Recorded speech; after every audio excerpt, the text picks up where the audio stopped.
Студенттік шақ. Қыздар болып пәтер жалдап тұрдық. Ол кезде бір үйден екінші үйге көшіп жүрміз. Солай бір пәтерге тоқталдық. Орталықтан 2 бөлмелі болса да, бағасы арзан. Онысына онша-мұнша мән бере қоймадық. Тек жататын жер бар болса болған еді. Пәтердегі алғашқы түн, сағат түнгі 3 шамасы. Қатты дүрсілден шошып ояндым. Қарасам, терезеден түскен ай жарығынан бірдеңенің силуэті көрінеді. Қасымдағы қыздардың бірі деп қам-қарекетсіз ұйқыға қайта көштім. Жоқ, дүрсіл тоқтар емес. Көзімді ашып қайта қараймын.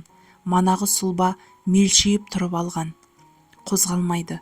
Қасымдағыларды түгендесем, бәрі орнында, ұйықтап жатыр. Бұл не болды екен деп орнымнан тұрып, жаңағы көлеңкеге қарай беттедім. Мен жақындаған сайын ол алыстайды. Мен артқа шегінсем, ол жақындайды. Әйтеуір солай асханаға да кірдім. Ешкім көрінбейді, тек үнсіздік, айнала мұп-мұздай. Десе де мұндай жағдайдың орын алуы бірінші рет емес еді. Бала күнімнен ақ тылсым дүниенің барына кәміл сенетінмін.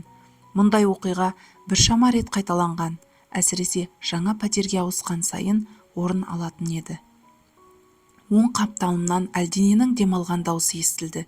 Айқайлап бөлмеге қарай қаштым. Орныма барып көрпе астына бүркеніп жатып алдым. Бір кезде асханадан қатты тарсыл естілді. Ұйқыдағы арулар дауыстан оянып, барлығымыз сол жаққа қарай жүгірдік. Барсақ, айналаны қопарып тастаған. Ыдыс аяқтар жан-жақта шашылып жатыр. Сол түні таңға дейін көз ілмей өткіздік. Ертеңіне ақ әлгі пәтерді босатып, басқа үйге көштік. Бірақ әлі күнге дейін осы оқиға